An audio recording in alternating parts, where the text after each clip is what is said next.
My next guest, Jacob Rees-Mogg, well, never far away from the news, is he? He's a Conservative MP, chairman of that Eurosceptic European Research Group. Well, yesterday he made it clear that, yes, he would be willing finally to vote for the Prime Minister's deal.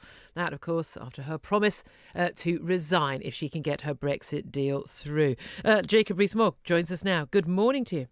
Hello, good morning. Good morning. I think a lot of Leave voters will be very concerned that you're willing to vote for a deal that you've said is an absolute dog's breakfast, and really not worth the paper it's printed on, but you'll vote for it. Is this more about party politics and Tory Party unity than it is about delivering Brexit for the British people? No, it's not, unfortunately. It's about delivering Brexit for the British people, at least in some form. That regrettably, the government has taken no deal off the table. We were meant to be leaving tomorrow at 11 o'clock in the evening, as you know.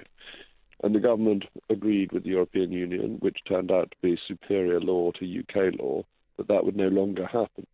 And therefore I was faced with the choice of potentially a very long extension, which I think would lead to no Brexit at all, or Mrs May's very unsatisfactory deal, which at least means legally we're out of the European Union.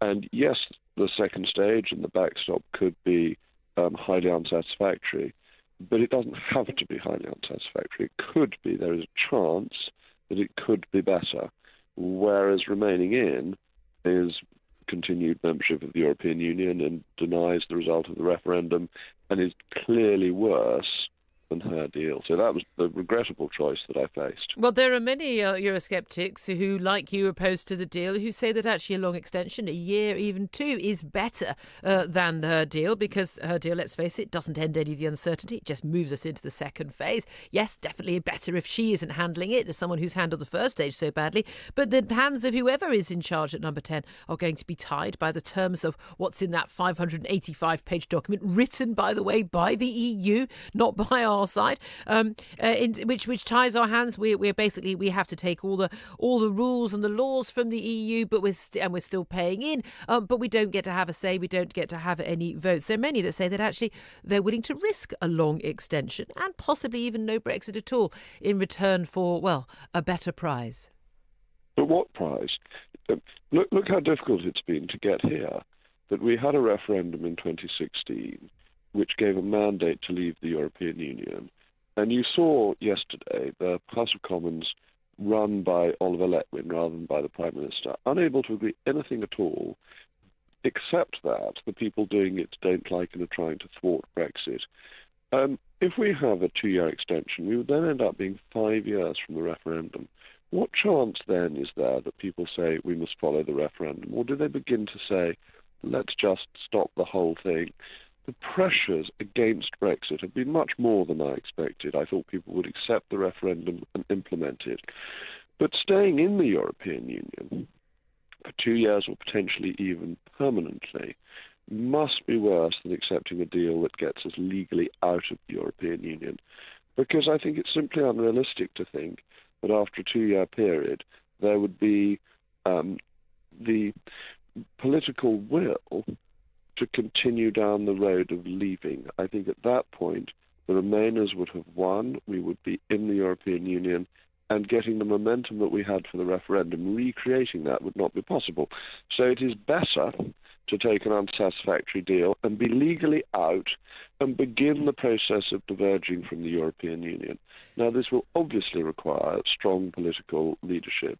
It will require the Conservative Party to be clearer about being a Brexit party than it has been so far, and making sure that Brexit works, but that delaying for 2 years will simply carry on with the sort of chaos that we've currently got. So you think that the British people, if Brexit isn't delivered, I mean, as you say, it should have been delivered tomorrow. That's not going to happen.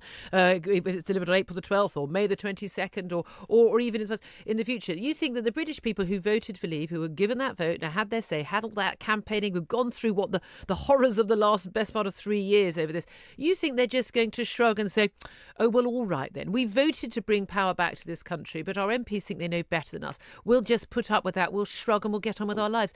Do you really think that is what the British people are going to think? That's a very good and important question. Unfortunately, we have this disconnect between the British people and Parliament. 52% of people voted to leave, but two-thirds of Parliament voted to remain. And that's before you get on to the House of Lords, which is even more Remainer-orientated than the House of Commons. And unfortunately, the House of Commons and the House of Lords have done what they can to frustrate Brexit. So you say the British people won't like this. I agree with you.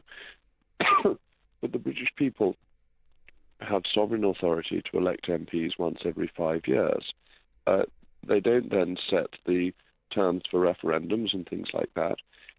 So, yes, people will be angry, but we are governed by Parliament. And if Parliament is stopping things, is not delivering on Brexit, how is this anger going to be expressed?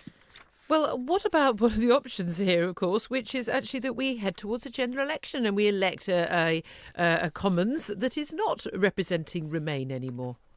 OK, but under the Fixed Term Parliament Act, which I always opposed when it was going through Parliament, the MPs themselves have to vote for an election. So what chance is there that MPs, knowing that a more Leave Parliament would be likely to be elected, are going to vote for an early general election? This is why we had all the funny business yesterday. The funny business yesterday was from MPs who do not have confidence in Her Majesty's government, but don't dare vote that way in a confidence vote because they're even more frightened of the British people than they are of how the government is running Brexit. So they don't want an election. They want to keep on stymieing Brexit. And I want to get as much Brexit as we can now and put that in the bank and then try and get more later with different leadership, which we will now get, as Theresa May has said that she will stand Well, down. this is it. She promised that she would stand down. It's all rather vague what she said to the 1922 committee meeting yesterday. Got a bit more flesh on the bones from statements from Number 10 later. But she basically said she'd go if she could get her deal through. Now, you're saying, Boris Johnson and others saying they will now vote for the deal. The likes of Steve Baker also in the ERG, and we think probably about 20 others saying they won't. DUP with their 10 MPs saying they won't. It doesn't look like she's still going to be able to get her deal through, even if the Speaker, John Bercow, allows that vote, the meaningful vote 3, to come to the floor of the House. If she doesn't get her deal through, will you still expect the Prime Minister to fall on her sword? I mean, her agreement to go was conditional upon the deal being put through. I'm afraid I'd actually changed my mind before she said she was going to go, because I had come to the conclusion that it was her deal or no Brexit. And I think that we must get Brexit. No, but if she can't get a deal through, does the Prime Minister still have to resign?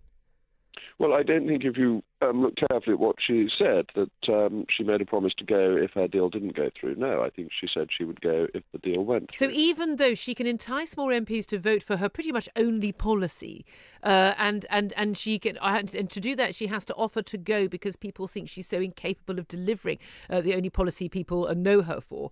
Yet even if she can't deliver that, she should stay on as Prime Minister. Do you realise how absurd that sounds?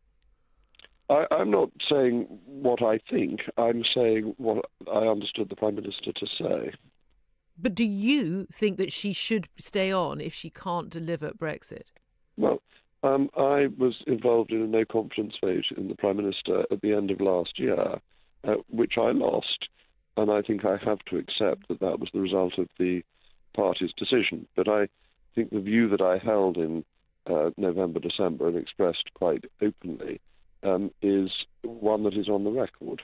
And if there were a vote of no confidence in the government brought in the whole of the House of Commons, not just a vote of no confidence in the Prime Minister within the Tory Party, how would you vote now? Oh, I would support the government in a vote of no confidence. I have more confidence in a government led by any Conservative leader than I do in one led by Jeremy Corbyn. Well, talking of any Conservative leader, if and when the Prime Minister does go, an awful lot of hats are going to be thrown into the ring, are they not? Will you be among those standing for the leadership? No, my hat will remain firmly on my head. I fear if I threw my hat into the ring, it'd be thrown back at me. Like Oddjob used to chuck his bowler hat around, as you will remember from Goldfinger. Are you saying categorically that Jacob Rees-Mogg will not be standing for the Tory leadership? I'm saying I will not stand for the Tory leadership. I must ask you before I let you go, Jacob Rees-Mogg, you obviously attended Chequers along with other leading Brexiteers at the weekend. You took your young son, Peter, 12-year-old son, along for the ride. What does he make of it all? Did he offer any useful ideas and suggestions to the Prime Minister? Well, Peter, I thought, had drawn the short straw because with 6 children, the only way to get all of them back to London was for Peter to come with me. But actually, he very much enjoyed being at Chequers, and the people who run Chequers were so kind to him and gave him a tour and told him about some of the history of Chequers. What does he think about it? He thought we should leave on the 29th of March at 11 o'clock in the evening, along with most sensible Britons. Could we put Peter Rees-Mogg in charge of the country, please? Maybe he could run for the leadership of the Tory Party. I don't think he's eligible. He's not old enough, but I think he might do it better than some people are currently doing it. Thank you very much indeed, Jacob Rees-Mogg.